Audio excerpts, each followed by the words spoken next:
राजनीति का खेल हर रोज बदलता है, लेकिन आज का दिन भारतीय राजनीति में ऐतिहासिक बन गया।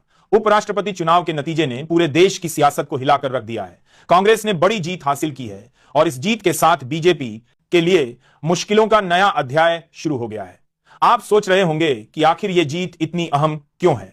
आइए आपको बताते हैं। भारत का उपराष्ट्रपति सिर्फ एक संवैधानिक पद नहीं है, बल्कि राज्यसभा का सभापति भी होता है। इसका मतलब है कि उपराष्ट्रपति का चुनाव जीतने का असर संसद की कार्यवाही पर भी पड़ता है। कांग्रेस और विपक्षी दलों के गठबंधन ने यह चुनाव जीतकर मोदी सरकार को सीधा संदेश दे दिया है कि विपक्ष अब बिखरा नहीं है। प्रधानमंत्री नरेंद्र मोदी, जो अब तक हर चुनाव को जीतने का मंत्र लेकर चलते रहे हैं, उनके चेहरे पर चिंता साफ झलक रही है। जब रिजल्ट आया तो बीजेपी खेमे में सन्नाटा था और कांग्रेस खेमे में जश्न। राहुल गांधी, जो लंबे समय से वोट चोरी और लोकतंत्र पर हमले की बात करते रहे हैं, आज इस जीत के बाद और ज्यादा आत्मविश्वास से भरे हुए दिखाई दिए। यह सिर्फ कांग्रेस की जीत नहीं है, बल्कि जनता का संदेश भी है। जनता कह रही है कि अब सत्ता पर एकाधिकार नहीं चलेगा, लोकतंत्र में हर आवाज सुनी जाएगी। यही वजह है कि इस चुनाव को सिर्फ एक उपराष्ट्रपति चुनाव नहीं, बल्कि लोकतंत्र की नई सुबह के तौर पर देखा जा रहा है। बीजेपी नेताओं के चेहरे पर मायूसी की तस्वीरें हर जगह वायरल हो रही हैं। मोदी और अमित शाह जैसे नेता भी इस हार को हल्के में नहीं ले पा रहे हैं। वजह साफ है, यह चुनाव भले ही सीधा जनता द्वारा न कराया गया हो, लेकिन इसके नतीजे जनता की नब्ज को दिखाते हैं। विपक्ष ने जो एकजुटता दिखाई, उसने बीजेपी के आत्मविश्वास को हिला दिया। राहुल गांधी ने साफ कहा कि मोदी सरकार की नींव वोट चोरी पर खड़ी है और अब जब विपक्ष मजबूत होकर खड़ा है तो आने वाले लोकसभा चुनाव में भी जनता बीजेपी को कड़ा जवाब देगी। यही संदेश कांग्रेस और इंडिया गठबंधन बार बार देने की कोशिश कर रहा है। दोस्तों, राजनीति में अक्सर कहा जाता है कि छोटे चुनाव बड़े संकेत लेकर आते हैं।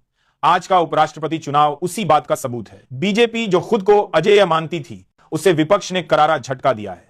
इस जीत से विपक्ष का मनोबल 7वें आसमान पर है और बीजेपी की नींद उड़ चुकी है। अब सवाल यह है कि इस जीत के बाद आगे क्या होगा। क्या मोदी सरकार की पकड़ ढीली पड़ेगी? क्या बीजेपी के सहयोगी दल भी अब विपक्ष का रुख करेंगे? और सबसे बड़ा सवाल, क्या 2029 से पहले ही मोदी युग का अंत शुरू हो गया है?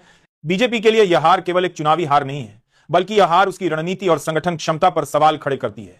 बीजेपी हमेशा से अपने गठबंधन और नंबर गेम पर गर्व करती रही है, लेकिन इस बार विपक्ष ने उसे उसी मैदान में हराया है। विपक्ष की यह जीत दिखाती है कि अगर सभी दल मिलकर लड़ें तो बीजेपी को हराना नामुमकिन नहीं है। यही वजह है कि इस नतीजे को विपक्ष आने वाले लोकसभा चुनाव की ट्रेलर मानकर पेश कर रहा है।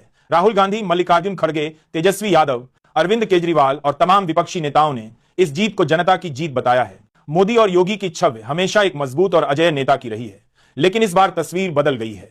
मोदी के गुस्से और योगी के मायूस चेहरे की तस्वीरें सोशल मीडिया पर छाई हुई हैं। जनता सवाल कर रही है, क्या मोदी का खेल खत्म हो रहा है? कांग्रेस और इंडिया गठबंधन के नेताओं का कहना है कि यह जीत तो बस शुरुआत है। असली खेल लोकसभा चुनाव में होगा और वहां बीजेपी को बाहर का रास्ता दिखाना ही उनका लक्ष्य है। यहां पर हमें समझना होगा कि उपराष्ट्रपति पद जीतने का मतलब केवल एक चुनावी उपलब्धि नहीं है, यह रणनीतिक जीत है। अब संसद में विपक्ष और ज्यादा ताकतवर होगा। सरकार को हर बिल पास कराने में चुनौतियां आएंगी और यही बात बीजेपी को परेशान कर रही है। दोस्तों, अगर हम पिछले कुछ सालों पर नजर डालें तो बीजेपी लगातार चुनाव जीतते जीतते यह मान बैठी थी कि विपक्ष कभी एकजुट नहीं हो पाएगा।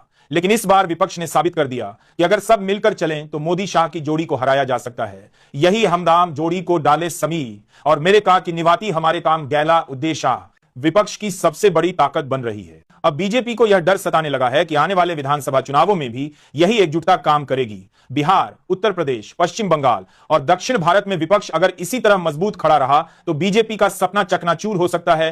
राहुल गांधी इस समय विपक्ष के केंद्र में हैं। उनकी यात्राएं, उनके भाषण और जनता से उनका सीधा जुड़ाव विपक्ष को एक नई ऊर्जा दे रहे हैं। यही वजह है कि इस जीत को राहुल गांधी की व्यक्तिगत उपलब्धि भी माना जा रहा है। बीजेपी अब यह सोचने पर मजबूर है कि आखिर उसने कहां गलती की। क्या वह विपक्ष को हल्के में ले बैठी? क्या उसके अपने सहयोगी दल धीरे धीरे उससे दूर हो रहे हैं? और क्या जनता अब बदलाव चाहती है? सियासत का यह खेल अभी लंबा चलेगा, लेकिन एक बात साफ है, इस उपराष्ट्रपति चुनाव ने बीजेपी को बड़ा झटका दिया है। कांग्रेस और विपक्ष इसे अपने अभियान का सबसे बड़ा हथियार बना चुके हैं। मोदी का खेल खत्म, यह सिर्फ एक नारा नहीं, बल्कि विपक्ष की रणनीति का हिस्सा बन चुका है। अब देखना यह है कि आने वाले महीनों में यह नारा कितना असर दिखाता है। दोस्तों, आज की यह कहानी हमें बताती है कि राजनीति में कोई स्थायी विजेता नहीं होता। जनता का मूड हर पल बदलता है। दोस्तों, राजनीति में अक्सर कहा जाता है कि छोटे चुनाव बड़े संकेत लेकर आते हैं। आज का उपराष्ट्रपति चुनाव उसी बात का सबूत है। बीजेपी, जो खुद को